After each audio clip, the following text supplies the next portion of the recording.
To read that to you at the conclusion of my reading. You don't need to memorize anything. It'll be back there for you to refer to. But after I'm done, the state and the defense both have an opportunity to argue the case, and then we will ask you to deliberate. This is cause number 2024 CRG00717D2, the state of Texas versus Billy Delgado.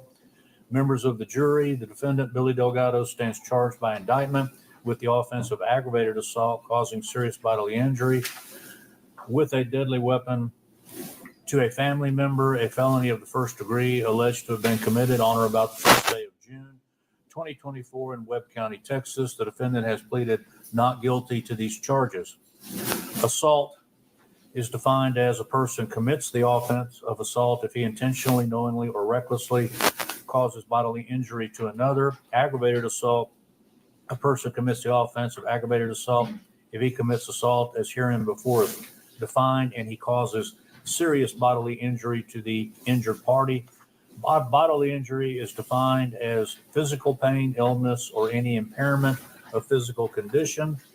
Serious bodily injury means a bodily injury that creates a substantial risk of death or that causes death, serious permanent disfigurement, or protracted loss or impairment of the function of any bodily member or organ. Deadly weapon means firearm or anything manifestly designed, made, or adapted for the purpose of inflicting death or serious bodily injury, or anything that in the manner of its use or intended use is capable of causing death or serious bodily injury. Family means individuals related by consanguinity or affinity as defined under sections 573.022 and 573.024 of the Government Code.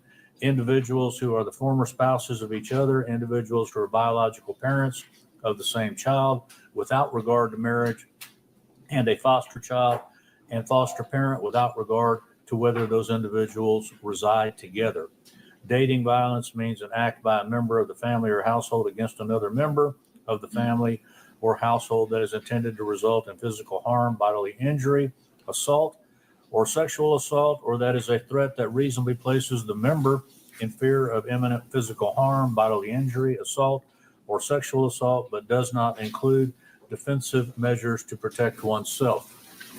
Act means bodily movement, whether voluntary or involuntary, and includes speech. Conduct means an act and its accompanying mental state. Individual means a human being who is alive, including an unborn child at every stage of gestation from fertilization until birth. Intentionally, a person acts intentionally or with intent with respect to the nature of his conduct or to a result of his conduct when it is his conscious objective or desire to engage in the conduct or cause the result. Knowingly means a person acts knowingly or with knowledge with respect to the nature of his conduct or the circumstances surrounding his conduct when he is aware of the nature of his conduct or that the circumstances exist. A person acts knowingly or with knowledge with respect to a result of his conduct when he is aware that his conduct is reasonably certain to cause the result. Recklessly, a person acts recklessly. A person recklessly causes bodily injury to another if the person is aware of but consciously disregards a substantial and unjustifiable risk that the person's action will cause bodily injury to another. The risk must be of such a nature and degree that its disregard constitutes a gross deviation from the standard of care that an ordinary person would exercise under all circumstances as viewed from the actor's standpoint. Count 1, application, aggravated assault causing serious bodily injury with a deadly weapon to a family member. Now, if you find from the evidence beyond a reasonable doubt that on or about the first day of June 2024 in Webb County, Texas, the defendant, Billy Delgado, did then and there intentionally, knowingly, or recklessly cause serious bodily injury with a deadly weapon to a member of his family, to Erica Edith Torres, herein styled the complainant, by shooting at her person, and the defendant used or exhibited a deadly weapon, namely a firearm, during the commission of the assault, and the complainant was a person with whom the defendant has or has had a dating relationship as described by section 71.003 or 71.005 or 71.0021B of the Texas Family Code, then you will find the defendant guilty of aggravated assault causing serious bodily injury with a deadly weapon to a family member as charged in the indictment. Unless you so find from the evidence beyond a reasonable doubt, or if you have a reasonable doubt thereof, you will acquit the defendant and say by your verdict, not guilty. Justification, defense of a third person. A person is justified in using force against another to protect a third person if, number one, under the circumstances as the actor reasonably believes them to be, the actor would be justified in using force to protect himself against the unlawful force he reasonably believes to be threatening the third person he seeks to protect. And number two, the actor reasonably believes that his intervention is immediately necessary to protect the third person. A person is justified in using deadly force against another to protect the third person if, number one, under the circumstances as the actor reasonably believes them to be, the actor would be justified in using deadly force to protect himself against the unlawful deadly force he reasonably believes to be threatening the third person he seeks to protect. Number two, the actor reasonably believes his intervention is immediately necessary to protect the third person. Reasonable belief means a belief that an ordinary and prudent person would have held in the same circumstances as the defendant. The use of force or deadly force to protect the third person is not justified, number one, if it is in response to verbal provocation alone, or number two, the actor provoked the other's use or attempted use of unlawful force, unless the actor abandons the encounter or clearly communicates his intent to do so, and the other nevertheless continues or attempts to use unlawful force against the actor or third person, or number three, if the actor sought an explanation from or discussion with the other person concerning the actor's differences with the other person while the actor was unlawfully carrying a weapon, a person who has a right to be present at the location where the force or deadly force is used, who has not provoked the person against whom the force or deadly force is used, and who is not engaged in criminal activity at the time the force or deadly force is used, is not required to retreat before using force or deadly force to protect a third person. In determining whether the actor reasonably believed that the use of force or deadly force was necessary, you may not consider whether the actor failed to retreat. On the issue, when the issue of the application of defense of a third person is raised, the burden of persuasion is on the prosecution to disprove the justification beyond a reasonable doubt. If you have a reasonable doubt as to whether the defendant's conduct was justified by the defense of a third person, you must find the defendant not guilty. Application of the law to the facts in that regard, you must determine whether the state has proven beyond a reasonable doubt that the defendant, Webb County, Texas, on or about the first day of June 2024, intentionally, knowingly, or recklessly caused serious bodily injury to Erica Edith Torres by shooting at her person, and that the defendant used or exhibited a deadly weapon, namely a firearm and or G3C 9mm Torres, during the commission of the offense, and that Erica Edith Torres was a person with whom the defendant has or has had a dating relationship. You must agree on all of these elements, but if you do not have to agree which culpable mental state, that is intentionally, knowingly, or recklessly, the state proved. If you find from the evidence beyond a reasonable doubt that the defendant is guilty of aggravated assault, as stated above, you must next consider whether his conduct was justified by the defense of Esmeralda Delgado. If you all agree the state has failed to prove beyond a reasonable doubt one or more of the elements listed above, you will acquit the defendant and say by your verdict guilty. If you agree the state has proven beyond a reasonable doubt each of the elements listed above, you must next decide whether the state has proven that the defendant's conduct was not justified by the defense of Esmeralda Delgado. To decide the issue of defense of Esmeralda Delgado, you must determine whether the state has proven beyond a reasonable doubt at least one of the following three elements. The elements are that, number one, the defendant did not reasonably believe his conduct was immediately necessary to protect Esmeralda Delgado against Erica Edith Torres' use or attempted use of unlawful force or unlawful deadly force, or number two, the defendant did not reasonably believe that Erica Edith Torres was using or attempting to use unlawful force or unlawful deadly force against Esmeralda Delgado. Or number 3, under the circumstances as the defendant reasonably believed them to be, the third person would not have been justified in using force or deadly force to protect himself or herself against the unlawful force or unlawful deadly force of Erica Edith Torres. You must all agree that the state has proven beyond a reasonable doubt at least one of the 3 elements listed above. You need not agree on which of these elements the state has proven.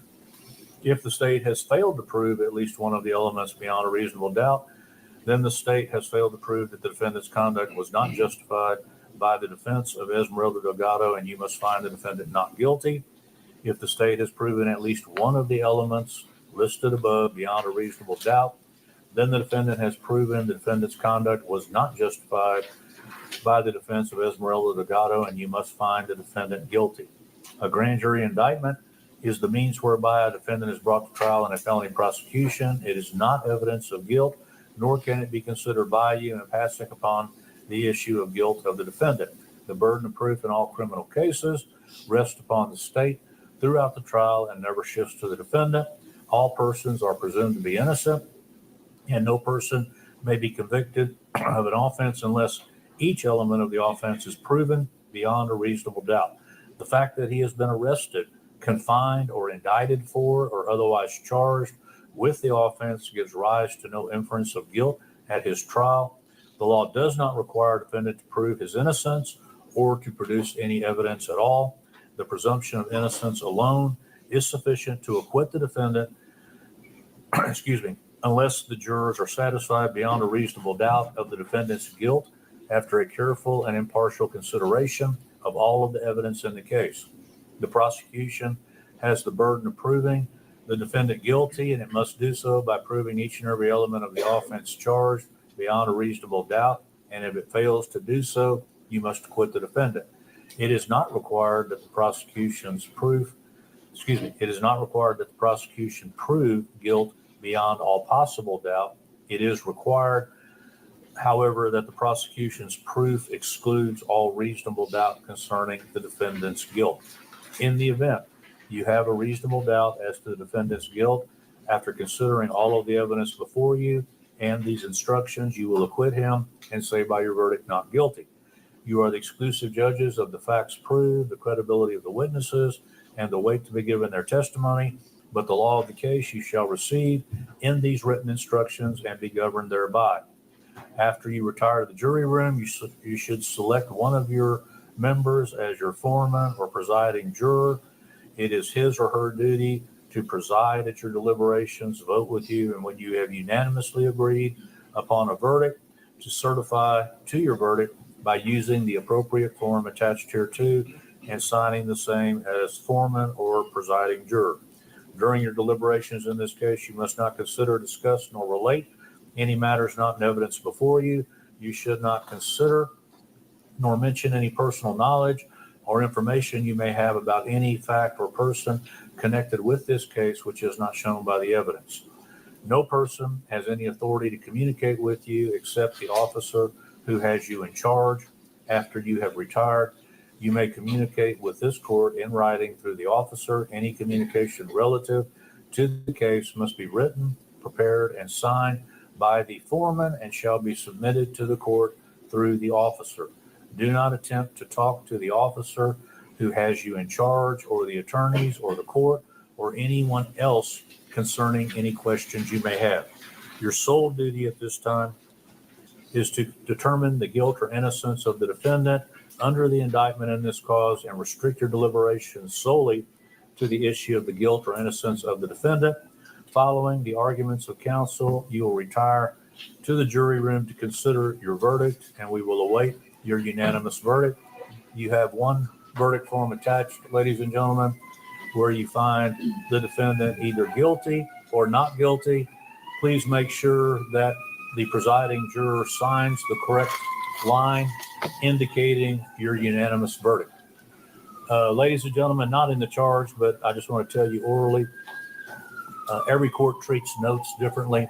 I encourage note taking because if it assists you and concentrating on the evidence, I want you to do it. But it is important you understand that although you were permitted to take notes during the testimony, in the case, in the event you did take notes, you may rely on your notes during your deliberations. However, you may not share your notes with the other jurors, and you should not permit the other jurors to share their notes with you. You may, however, discuss the contents of your notes with the other jurors. You shall not use your notes as authority to persuade your fellow jurors in the deliberations. In your deliberations, give no more and no less weight to the views of a fellow juror just because that juror did or did not take notes. Your notes are not official transcripts. They are personal memory aids, just like the notes of the judge and counsel. Notes are valuable as a stimulant to your memory. On the other hand, you might have made an error in observing or might have made a mistake in transcribing what you heard. Therefore, you are not to use your notes as authority to persuade fellow jurors of the evidence during the trial. Occasionally, during jury deliberations, a dispute occurs as to testimony that was presented. In that case, you shall inform the court and request the court read that portion of the official transcript. You will not rely on your notes to resolve a dispute. If you do have a dispute, specify what it is in writing, and that portion and only that portion will be read back from the official transcript. With that, ladies and gentlemen, both sides have been given an hour to argue the case. Should they elect to use it, the state does have the burden of proof, so they have the right to open and close the arguments. I'll ask them to address you at this time. Thank you, Judge. May I please the court? Counsel, ladies and gentlemen of the jury.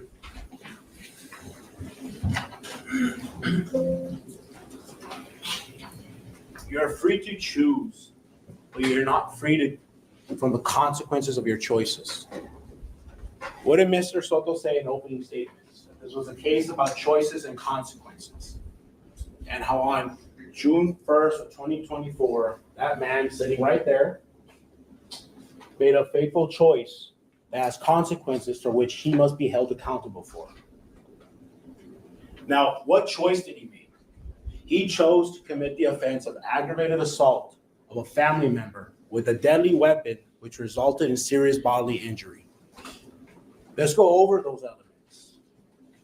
You heard testimony when it comes to on or about June 1st, 2024, from the investigators that responded to the case, from Investigator Lopez to Amasquita, Mark Vela, Florencio Barrera, how they got a call and they were dispatched to 2420 North Smith Avenue for a shooting call.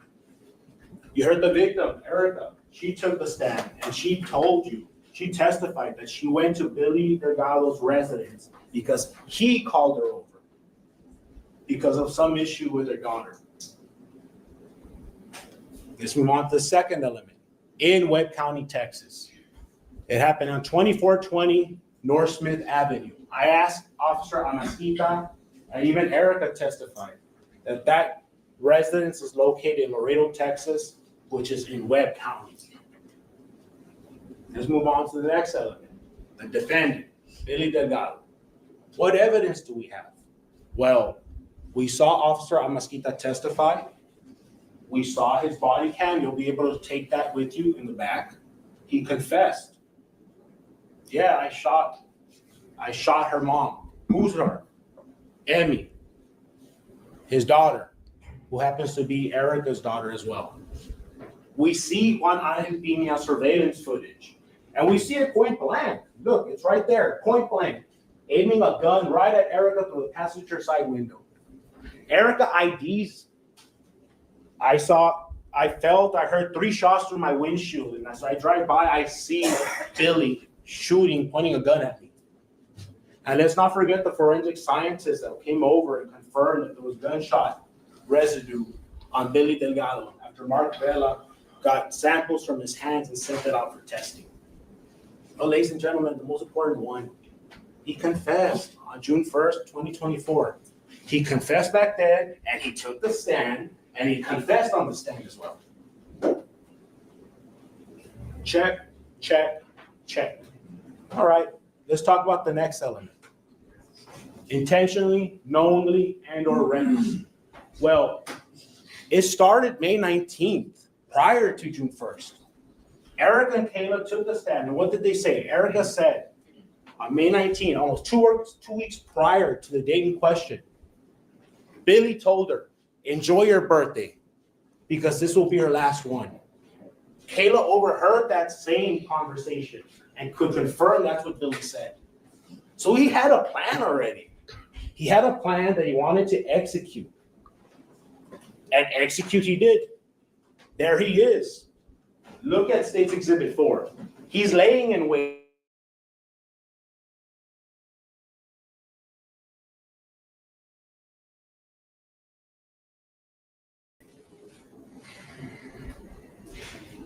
And execute he did.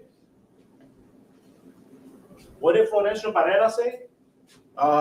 In my experience, he was about 5 feet away from her. He didn't fire one shot to eliminate a threat like he's going to later claim. He fired 10 rounds. He had a purpose. A man with a purpose, walking with a purpose. State's Exhibit 5 will show the other angle of Pina's home surveillance footage. And what is he doing? She pulls over in distraught. He's walking with a purpose, fidgeting with his pockets. Go, look at it. He's fidgeting with his pockets, touching his gun. He goes back to his apartment and he puts his gun. Oh, and what else did he put up there? 2 loaded magazines. He didn't get to finish the purpose he set out for.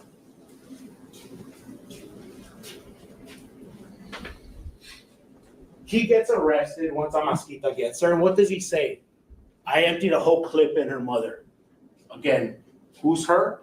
Emmy. Mother being Erica. He was in handcuffs in the patrol unit, talking to a neighbor, and you can see it on Amasquita's body cam. And what does he tell this neighbor? What am I supposed to do? I'll just deal with the consequences. He took the witness stand as well, and he admitted yesterday, he took the witness stand and he admitted to shooting her intentionally. Now, let me talk about serious bodily injury. Now, you're going to get the law from the court, which you already did. It's right here. The definition of serious bodily injury is here. Let me discuss it real quick. Serious bodily injury is bodily injury that creates a substantial risk of death or that causes death, serious permanent disfigurement, or protracted loss or impairment of the function of any bodily member or organ. What did Dr. Mederos come? He came here on his busy schedule and he took the stand. And what did he say? He said that if I did not intervene and do the medical treatment and surgery on Erica, she would have 100% had a chance of dying. That at any time that he was doing his surgeries, his laparotomies, as he called it, which he did twice, by the way, to save her, that at any moment she could have died. I asked him on page 17 of the medical records, and you'll have him in evidence, what does hemorrhagic shock mean? He defined it for us. And I asked him, if that were to be left untreated, what could it result in? He said death. That her pH levels are below a certain level, to the point that if somebody has them and if they're not treated, they die. That's what she had. pH levels below the level he described to where she could have died. Ladies and gentlemen, bodily injury that creates a substantial risk of death or that causes death, check. I think we got that. We've proven that beyond a reasonable doubt. But let's continue. He also talked about how, and that's page 17, ladies and gentlemen, on the medical records, they're in evidence, how she lost 4 liters of blood. And I asked him, had they not been replenished, what could have happened, Dr. Mederos? She would have died. And he goes into discussion about, he discusses in detail how much blood she had to be replenished. And it's in the records. He also testified that she's going to suffer from short gut syndrome, meaning a large part of her intestines were cut out and she doesn't have them. It's going to affect her ability to get nutrients, to live a long, healthy life. be able to do certain activities that you and I take for granted. She spent 363 days in the hospital. That's close to a year. Losing a large part of your intestine. Let's go back. Protracted loss or impairment of the function of any bodily member or organ. Check. This is how that man left her. This is the picture on the right. That's 4 days prior to today. 4 days. And look how we left her. I believe she even testified that she still had a staple, and you can see it right there. Oh, but yes. She did come in walking normally and looked fine. Okay, yes. Serious permanent disfigurement. Check. I asked Dr. Medeiros, are you familiar with the legal definition of serious bodily injury? And he said yes. I asked him, as to all three possible definitions, do the injuries that Erica sustained at the hands of Billy Delgado, would you, in your medical opinion, classify them as serious bodily injury? And he said yes to all three. As a matter of fact, he took the stand up here and he even said, yes, I caused serious bodily injury to Erica Torres. That's another element that we have proven beyond a reasonable doubt. Now, who is our victim? You heard it from the horse's mouth. She came up here, she testified as to what she experienced, what she went through, what she remembers, what she didn't remember, not because she was trying not to remember anything, because she literally couldn't remember because of what he did to her.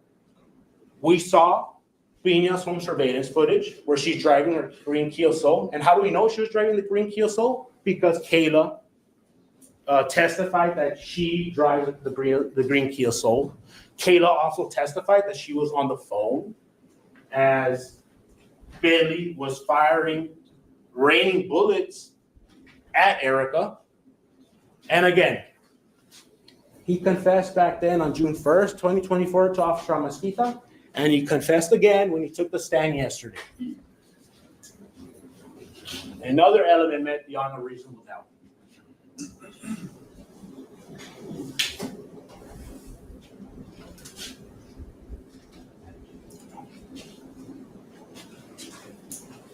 Let's talk about the deadly weapon element now. Deadly weapon. So again, you're given the law by the court, by that man right there, the judge. He gave you the law. It's in here.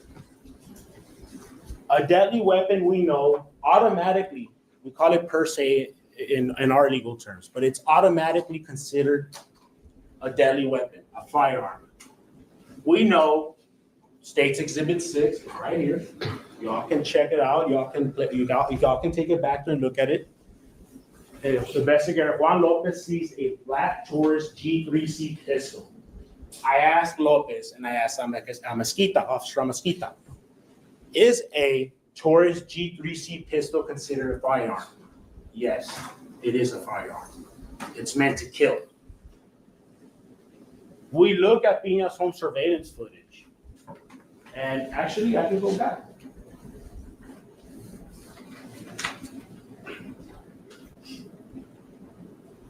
You can see the firearm he used right there on his hand. Erica described it.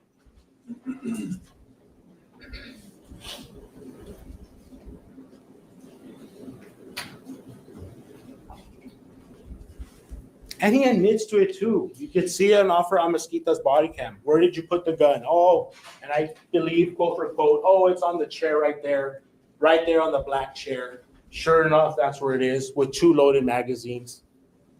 And then again, he took the stand yesterday and he testified that he did use a deadly weapon. Ladies and gentlemen, there's another element meant beyond a reasonable doubt. Let's go to the final element. So again, the court has provided you the law. Here's the law. It's going to be right here with you. You take it there, you go read it, and you look into it. You base the evidence and see if it matches, if it qualifies. 71.003, family includes individuals who are former spouses of each other or individuals who are parents of the same child without regard to marriage. Section 71.0021B talks about dating violence. So in this case, it's committed against the victim, Erica Torres, with whom the actor, that man right there, Billy Delgado, has or has had a dating relationship. Ladies and gentlemen, we heard from Erica. They dated since 2018. They got married on March 21st of 2021. They divorced 2025.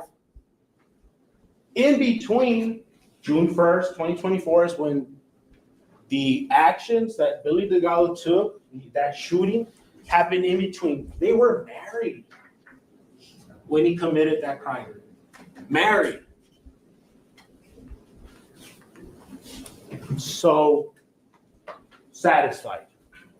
Oh, they both testified. Erica took the stand. Billy took the stand. Yes, we share a daughter, Emmy. Individuals who are parents of the same child without regard to marriage. Satisfied as well. So, ladies and gentlemen, based on the evidence presented, the state of Texas has proven beyond a reasonable doubt that each element of the offense alleged against Billy Delgado has been satisfied. On top of the mountain of evidence, ladies and gentlemen, he confessed back then. He confessed on the stand yesterday. You should find him guilty, beyond a reasonable doubt, of aggravated assault of a family member with a deadly weapon causing serious bodily injury. Now, I anticipate defense is going to come up, and I anticipate that they're going to deflect from the situation at hand. And that's that. Not focus on the choice that man made and the consequences that he should be accountable for, but focus on the victim and how she's a bad mother and how she looks fine and how she's a bad person, airing out all her dirty laundry. Ladies and gentlemen, she took the stand herself. She aired her dirty laundry for you. She didn't need them to do it. She went up there and she told her faults. She admitted to them. I also anticipate that they will probably argue that, well, Billy did what he did because he had to defend somebody. In this case, he had to defend Emmy. You're going to go back there, there's going to be a defense of third person. And defense of third person, and again, you have this, it's being to you by the court. It says, under the circumstances as the actor reasonably believes them to be, the actor will be justified in using force to protect himself against the unlawful force he reasonably believes to be threatening the third person he seeks to protect.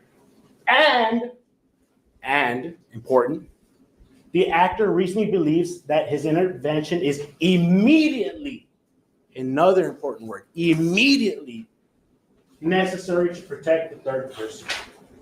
Okay, so he's trying to protect Emmy from who?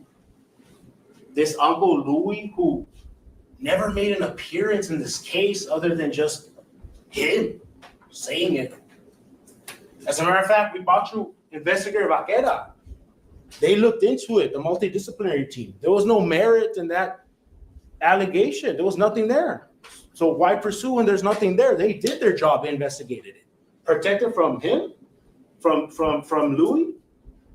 Protect from what? From Erica, because he was going to take Emmy back to Louis. Well, if I recall from the testimony, Billy was supposed to have Emmy until Sunday.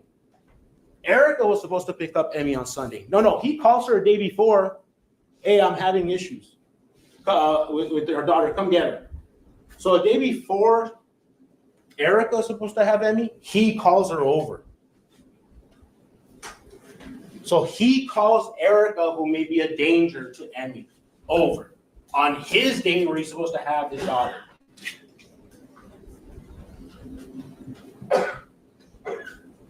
Remember, Emmy was in his apartment eating pancakes that he happily was making for her playing with toys that he gave her, according to his roommate's testimony. What danger was she in? There was no danger. There was no immediate danger. There was no danger at all. He called her over to execute his plan so that he can ambush her and kill her. And he executed that plan, but he failed. And luckily he failed because she was able to come up here and testify for you and tell her what she went through, tell you all what she went through, instead of being 6 feet deep.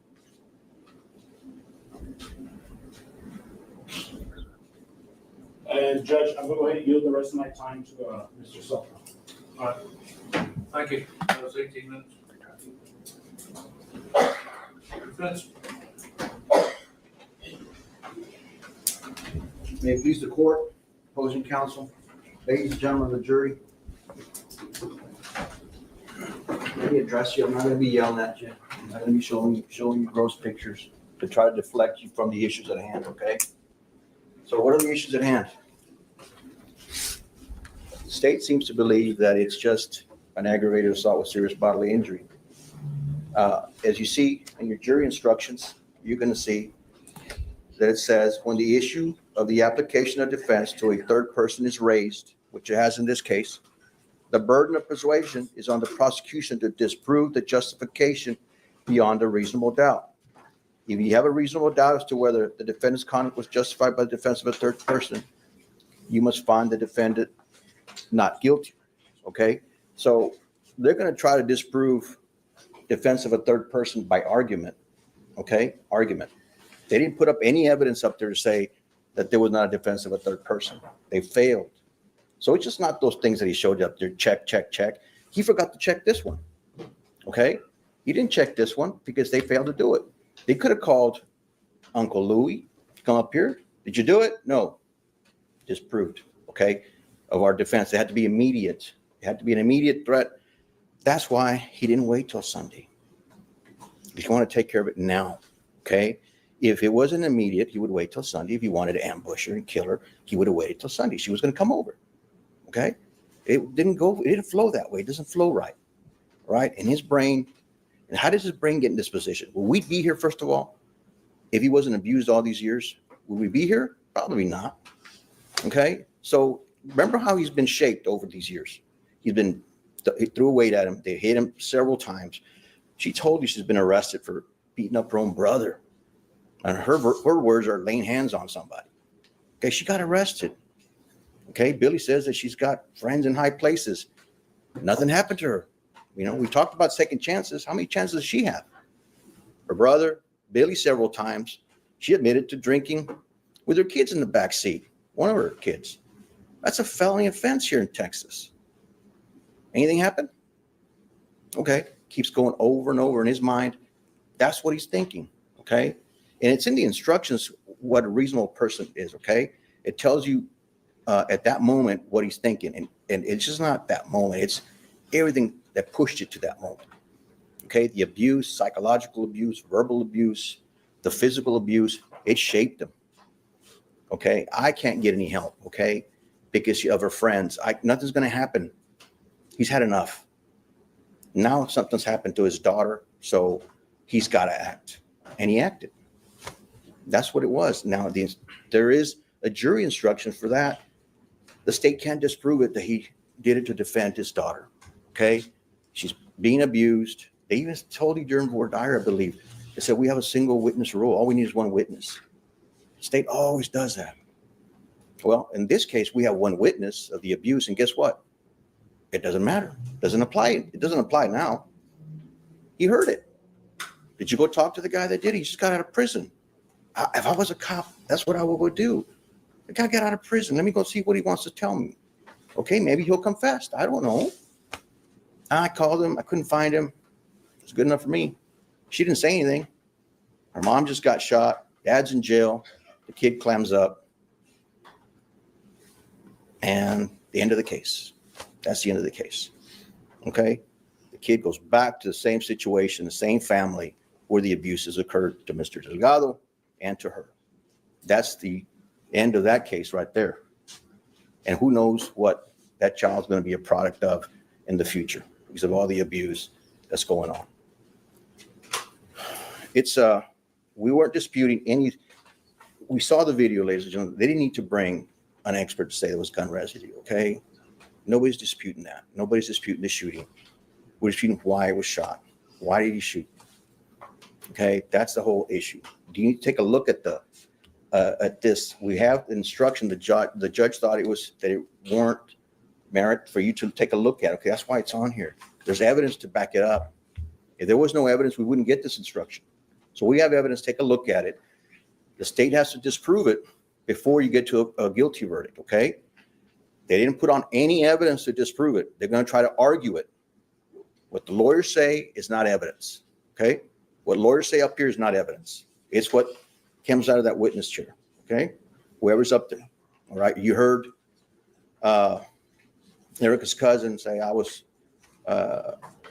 she had it on speakerphone, and I could hear Billy was calling where it said, you know, it's going to be your last birthday.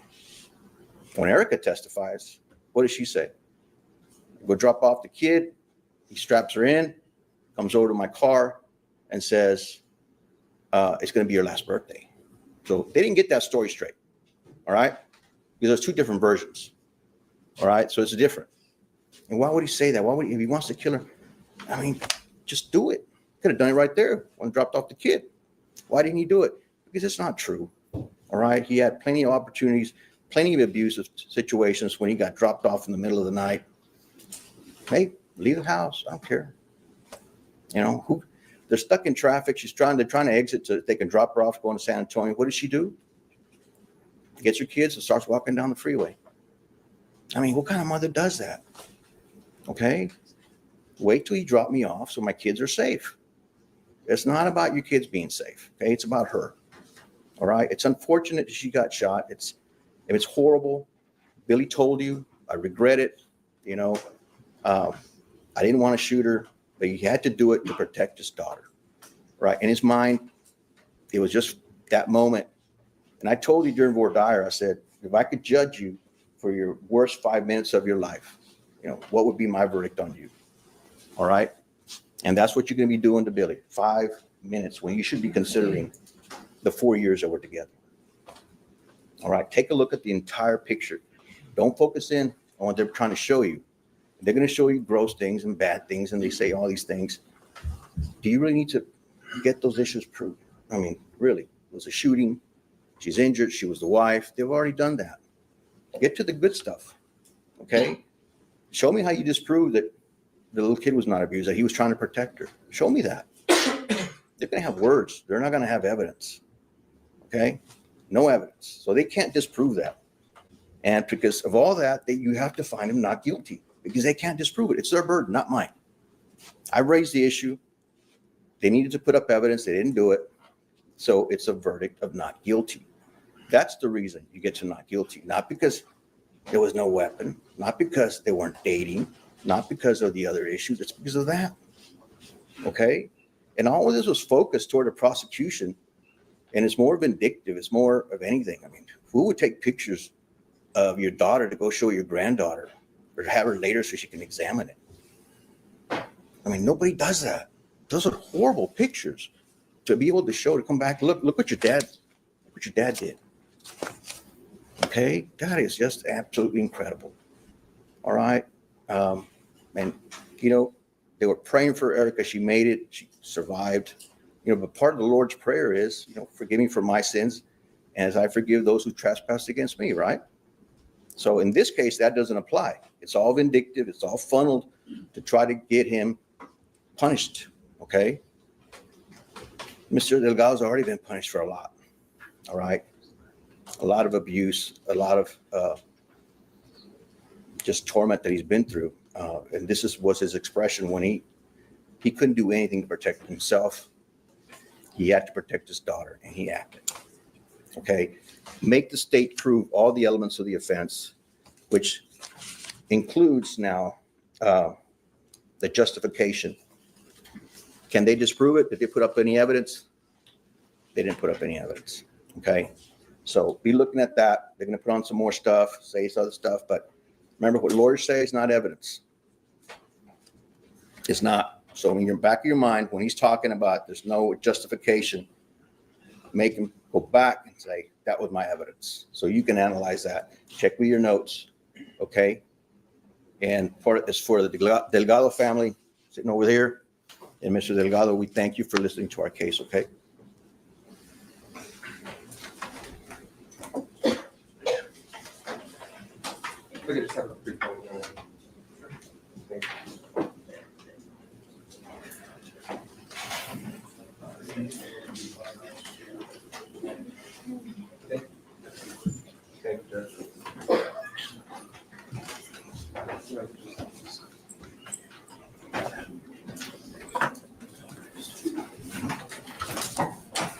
Now, the state is going to rebuttal what this attorney just said.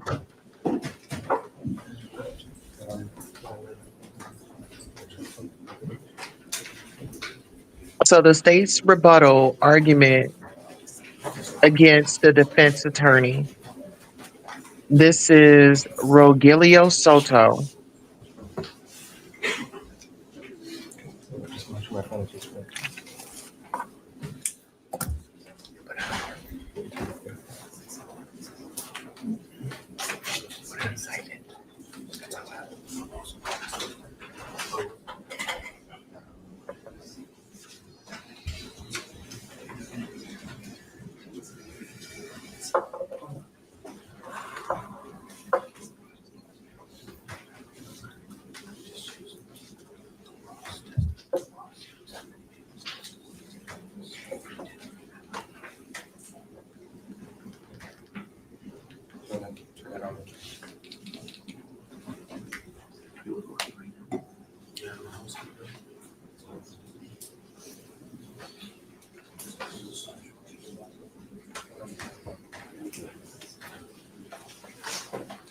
May I proceed, Your Honor? Yes, please.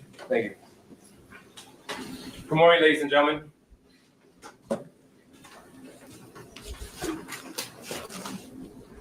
Defense just came up here and told you he's not going to show you any gross pictures. He's not going to do any of that stuff. Ladies and gentlemen, these pictures that we're looking at, that the defense calls gross, are the result of what his client did that day. These are the results of what Billy Delgado did to Erica Torres as she drove up innocently, unsuspecting of the assault that she was about to suffer. I'm sorry that he thinks this is gross, but this is Erica's life now because of what the defendant did. Now, he said his client's been through torment, that he's been through a lot. What has Erica been through? Billy Delgado's a healthy young man. He can walk, he can talk, he can jump, he can run. Erica fought for her life. She has bullet holes to remember every single shot she received from him. And then he told you they brought words. They didn't, that the state only brought words, that we didn't bring evidence. Ladies and gentlemen, we brought a mountain of evidence. We brought a confession. He even told you on the stand, I did it. He confessed to every single element of the offense. And I want to bring your attention, if you could all grab your jury charge, please, and let's turn to page 5.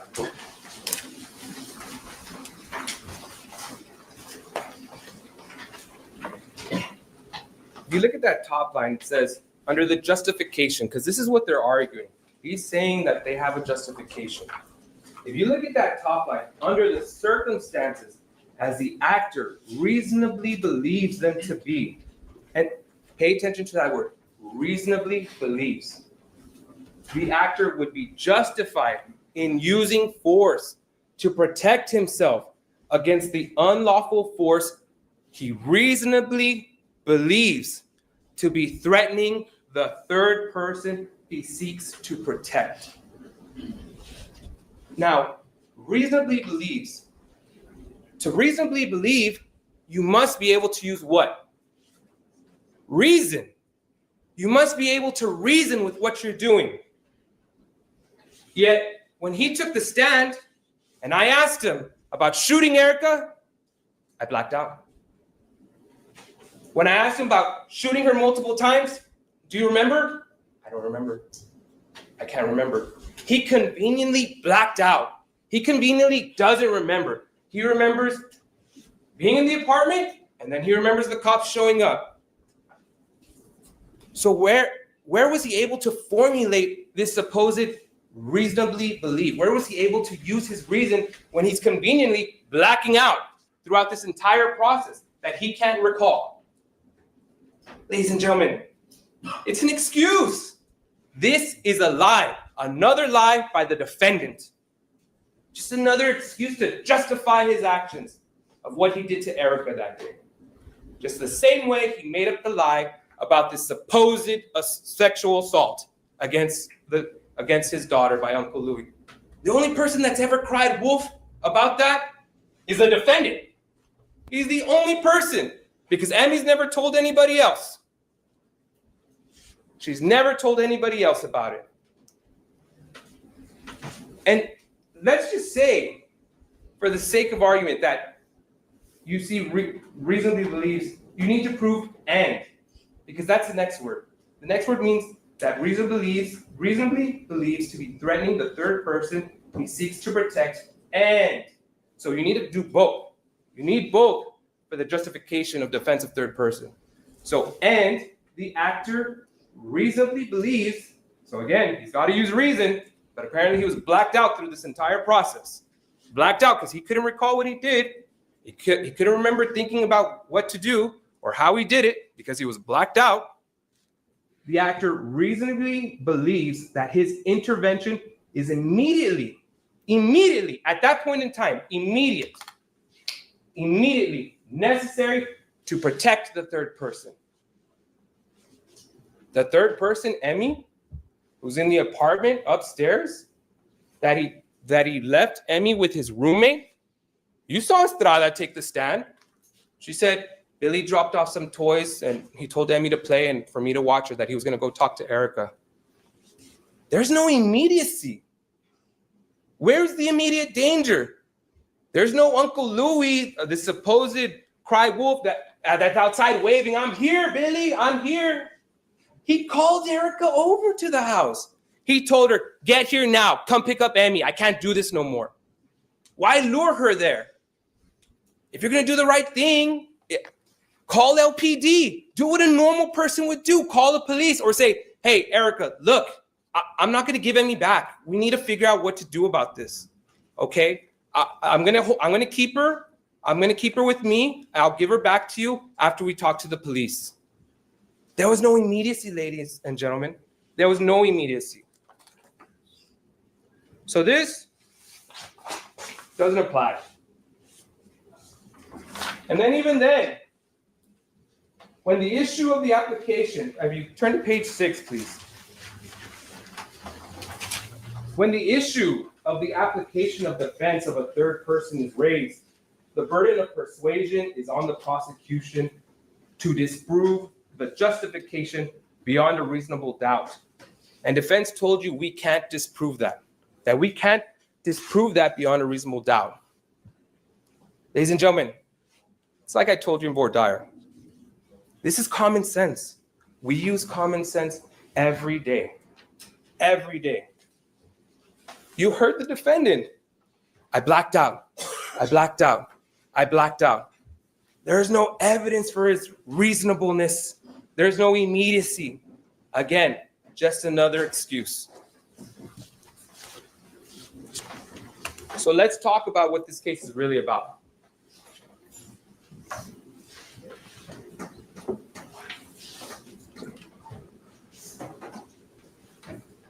Like I said, defense would have you believe that Billy did this because he was triggered by what happened to his daughter.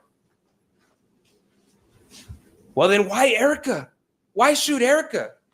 She didn't do this.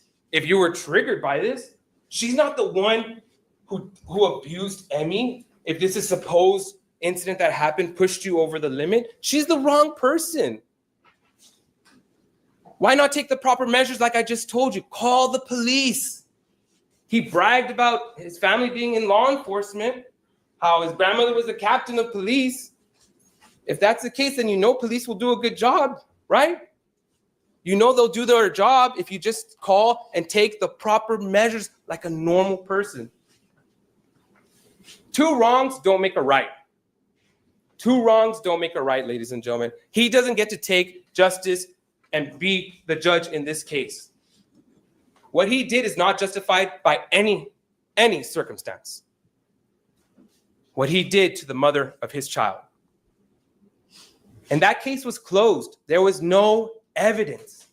There was no outcry. The child was interviewed by a trained professional in a controlled environment, in a comfortable situation where there was no time limit. And Investigator Baquera told you the child never outcried to any abuse. They gave her a doll to even say, you know, where has anyone ever touched you in any of these places? She never outcried. They gave her an anatomical drawing where it shows the outline of the human body. And they ask, do you know your private parts? You know, are these areas that no one's supposed to touch you, right? And has anyone ever touched you here? She never outcried after all the opportunities that she had. So of course the case was closed because that was just an excuse, a lie that the defendant made up to shoot and to try to kill Erica Torres that day. Defense would have you believe that Billy is a victim of violence. He's a victim of violence based off a 2-minute and 30-second video, a self-serving video. I'll have you at that. Ladies and gentlemen, if I go home to my wife, I know all the buttons to press. I know what to do to upset her.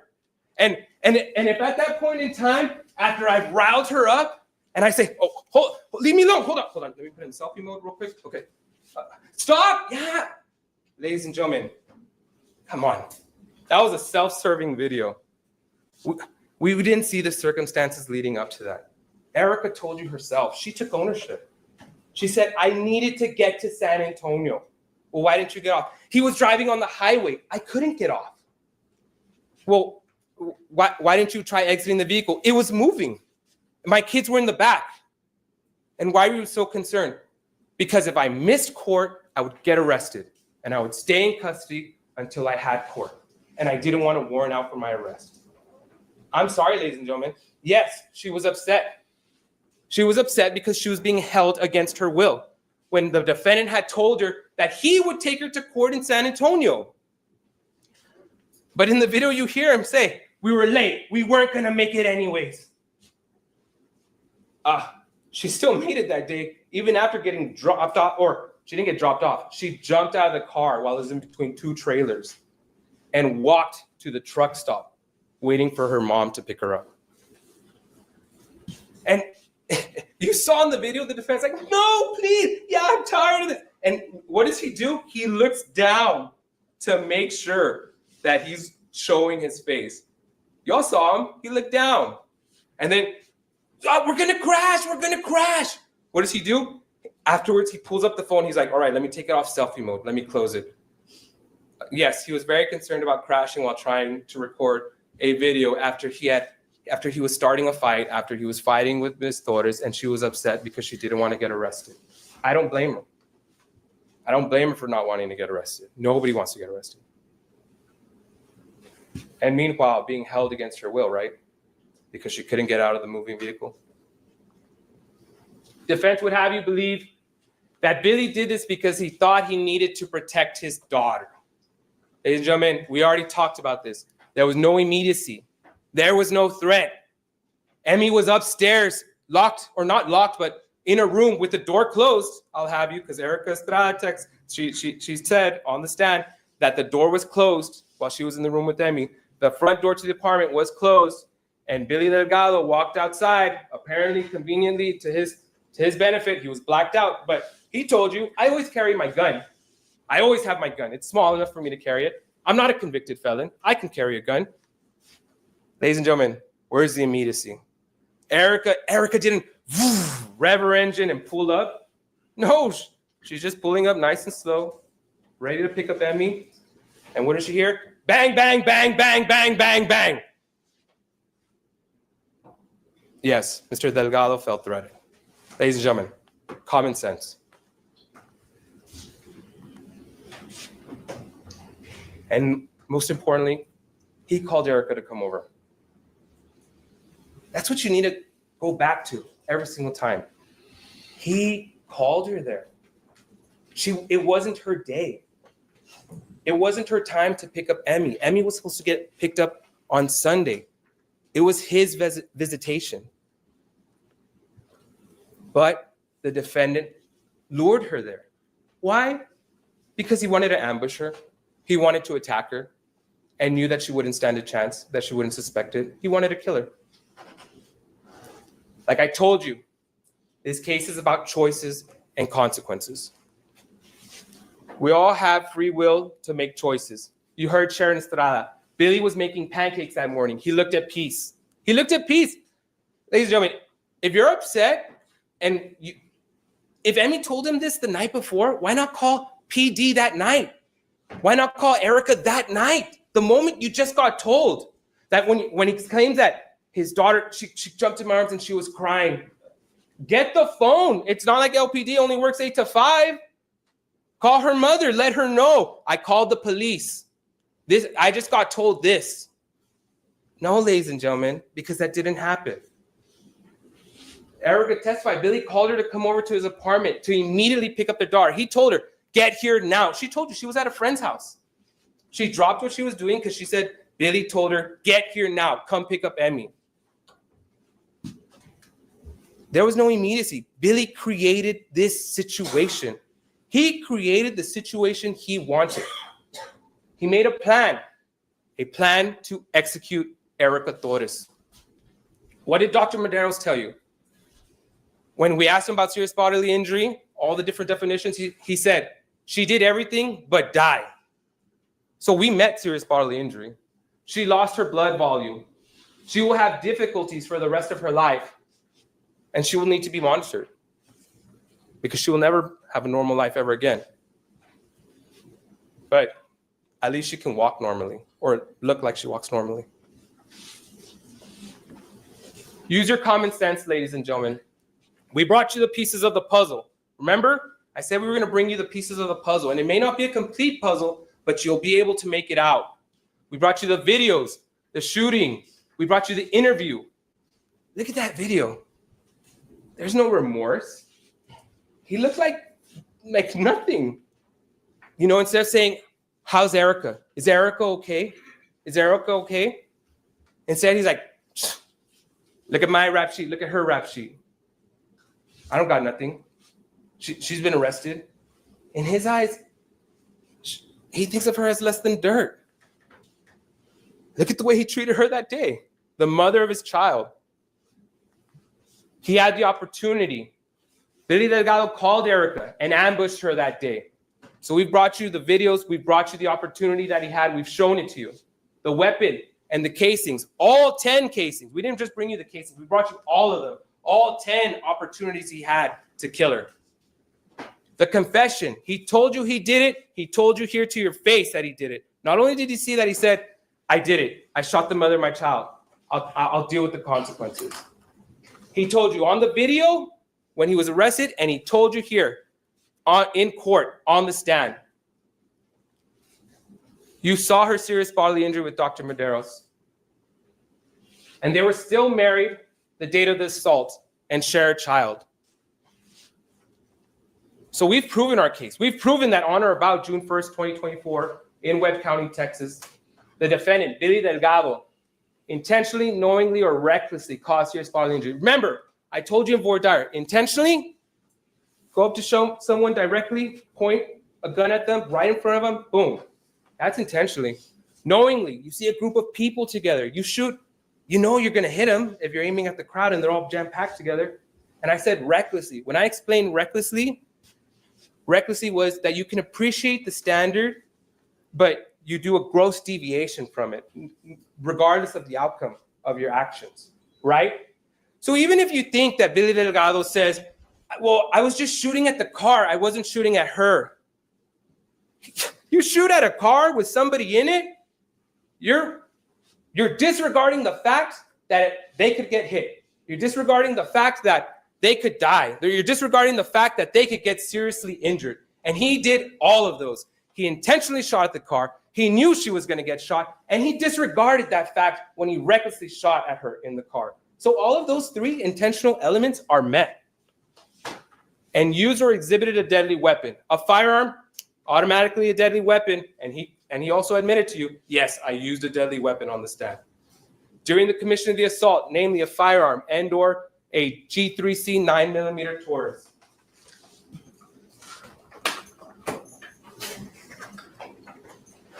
This is what he used that day, ladies and gentlemen.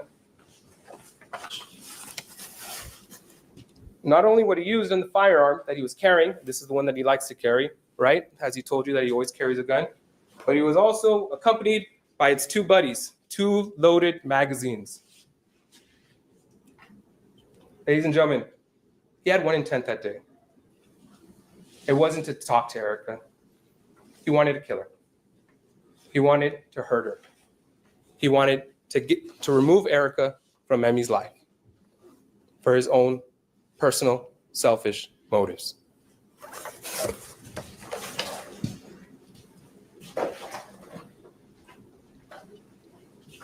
And like I said, we've satisfied the family dating relationship. You've heard about their entire relationship, right? You know the truth. Remember in voir dire, I told you, can we know exactly 100% exactly what happened that day? No, right? I told you, because the only way you know is if you were there, if you saw it. Ladies and gentlemen, not only did we show you the acts of Billy Delgado that day, we brought the crime to you. You saw it with your own eyes. You all saw the actions, the lack of remorse. At no point was there any hesitation. And you'll see the video, play it as many times as you want.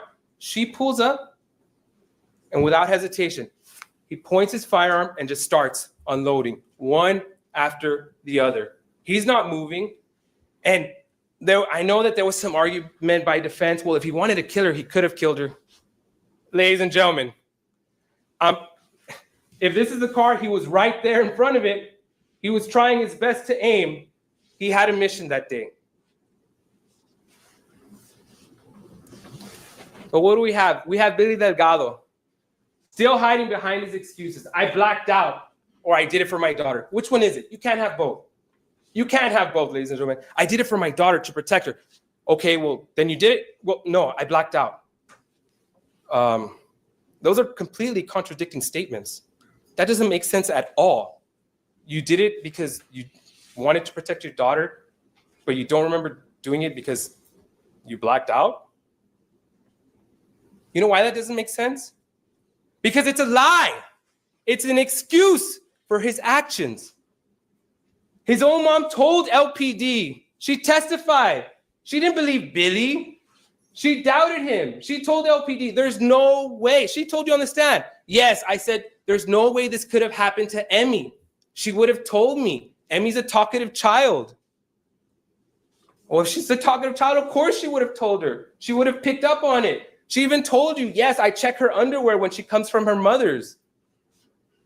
Ladies and gentlemen, she said that on the stand. Your own mom doesn't even believe you.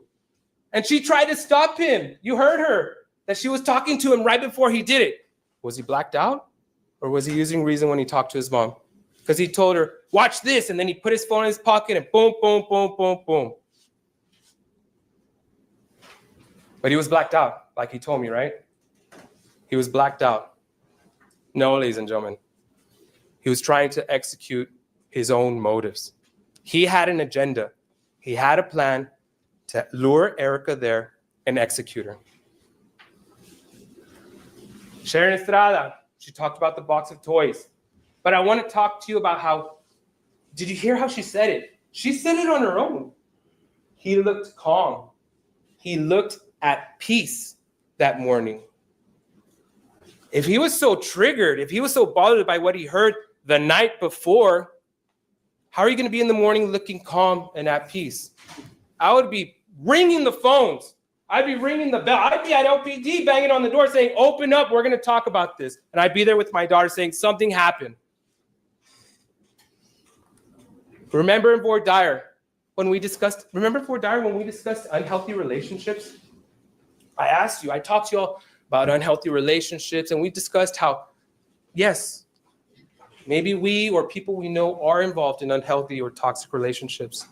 And I asked you all, I said, if someone chose to stay or if they were part of an unhealthy relationship and they suffered abuse, is that abuse justified? And you all took a note and you all said, no. Just because somebody is part of an abusive relationship or they were part of an abusive relationship, that doesn't mean that their abuse should go unpunished, that it should be allowed. You all said that and you all agreed. And that's why we're here to hold Billy Delgado to his actions. It is time for him to face his consequences. Ladies and gentlemen, Erica Torres, she fought for her life. She fought for her life to be here to tell you her story. All 363 days, she fought for her life so that she could have her day in court and she could come and she could take this stand and tell you about the pain, the suffering, and the actions that Mr. Delgado caused to her. Multiple individuals testified. They said that they believed she was going to die. Officer Luis Castillo, off duty, told you, I was pretty sure she was going to die in front of me. Dr. Madero said, if she did not receive medical help, she was going to die. Erica told you, I was trying to get to the hospital. I didn't want to die. Kayla told you, Kayla de la Cruz, she told you she needed to get to the hospital. She was going to die. And let me remind you about something. Erica Torres is not on trial. This is called the state of Texas versus Billy Delgado. That's what this case is called. The victim is not on trial here. She is not on trial.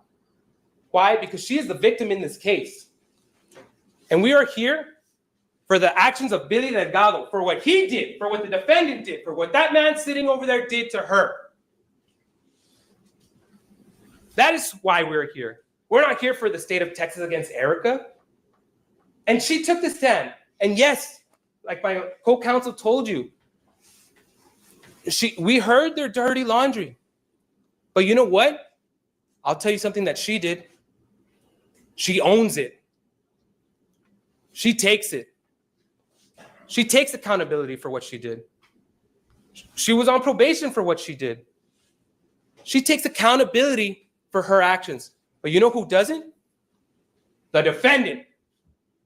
Because lie after excuse after excuse, his actions he still believes were justified. No, ladies and gentlemen. You heard when I asked his tia, his aunt, I said, nobody deserves to get shot, right? 10 times? Yes, I asked her, no woman deserves to be shot 10 times? And she agreed. Nobody deserves that. Nobody. Billy Delgado made his choices, and now it's time for him to face the consequences. So, when I'm done here, you'll go to the back. You're going to turn to the verdict form, and it says, we, the jury, find the defendant, Billy Delgado, guilty of aggravated assault, causes serious bodily injury with a deadly weapon to a family member, felony of the first degree. And you will sign right there under guilty.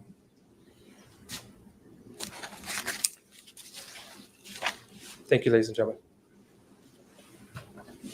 All right, members of the jury, I'm going to excuse you with the exception of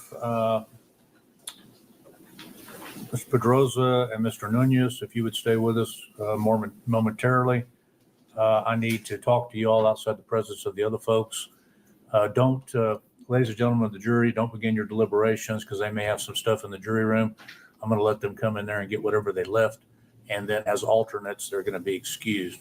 So once they leave, you begin your deliberations and only discuss the case when all 12 of you are in the room. If somebody goes to the restroom, stop the deliberations and wait till they return. So we will await your unanimous verdict. If those two jurors would stay with us momentarily, would everyone rise as the jury goes to the jury room? All right, the jury.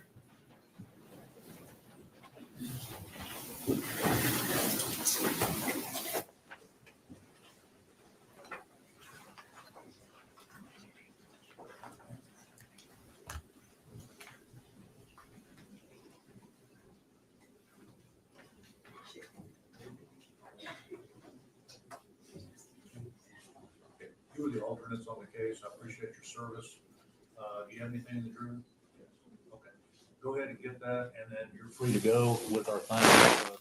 There's a new law that says what I'm supposed to do is put you in a closet and keep you in the closet until the jury reaches a verdict. But I don't want to do that. It was a short enough case that I don't think we'll need you. So thank you for being here. We appreciate it. Your time was not wasted. Notice the jury has a verdict, so we're going to bring them in.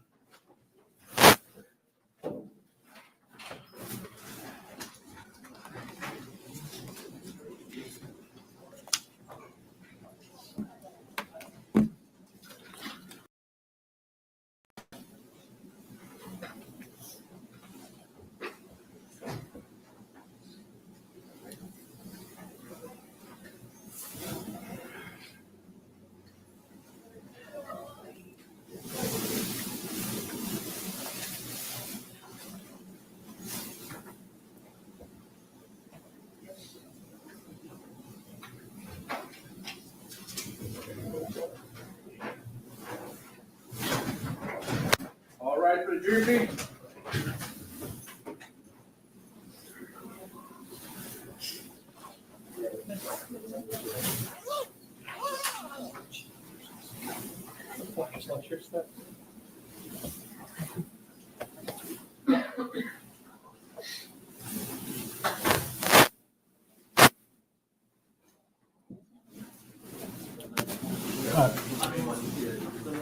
Please be seated in the courtroom.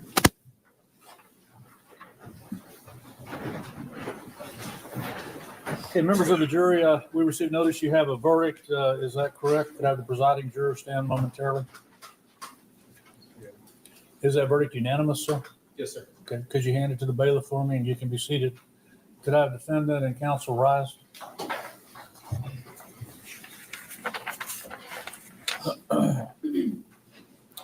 The state of Texas versus Billy Delgado. We, the jury, find the defendant, Billy Delgado, guilty of aggravated assault causing serious bodily injury with a deadly weapon to a family member, felony of the first degree, signed by the presiding juror. You wish to have poll? Yes, Your Honor. Do they know their numbers or not? Do they know their numbers? Okay, could I have the list, jury list? Thank you. Okay, when I call your last name, ladies and gentlemen, the question is whether that is your verdict and you join in that verdict. If you do, say yes. If you don't for any reason, please say no. Nieta? Yes.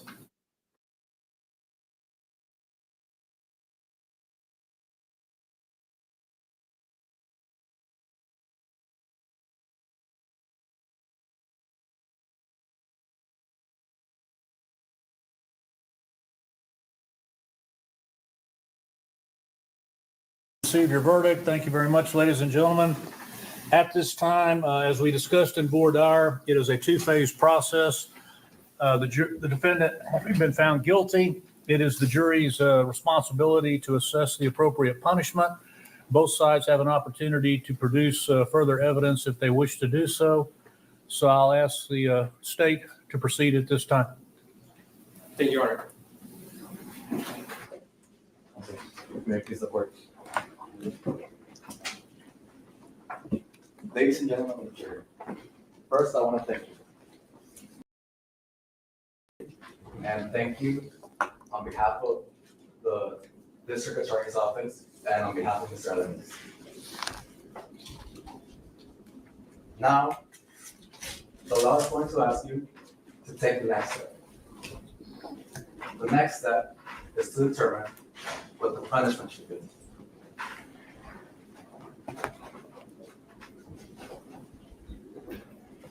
Now, this crime was not a crime of carelessness. It was a choice. You're going to hear evidence that is going to help you make that choice. You will hear from a nurse practitioner that spent days with Erica.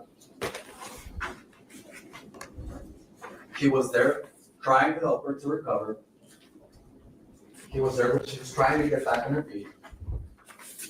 And he's going to explain to you the pain and all the suffering she went through. You're also going to hear from a crash victim. She's going to tell you not only how Billy affected the community directly, but indirectly. And lastly, you're going to hear from the victim herself again. She's going to tell you all the suffering and pain she went through because of what the defendant, Mr. Delgado. And remember, you can consider all of the evidence, all of the aggravating evidence also from the guilt and innocence part of the trial. So all of this new evidence and the aggravating evidence from the guilt and innocence phase of the trial, you can consider it. So make sure you consider everything and determine a fair and firm punishment that Mr. Delgado deserves. All of that evidence is going to help you answer a critical question. It's going to help you answer what sentence will protect the victim, will protect the community, and will reflect the seriousness of this crime. When we conclude, the state is going to ask you to hold the defendant accountable, to impose a sentence that will show the gravity of the harm, the lasting trauma, and the danger posed if this violence caused by the defendant is not met with a firm and just punishment.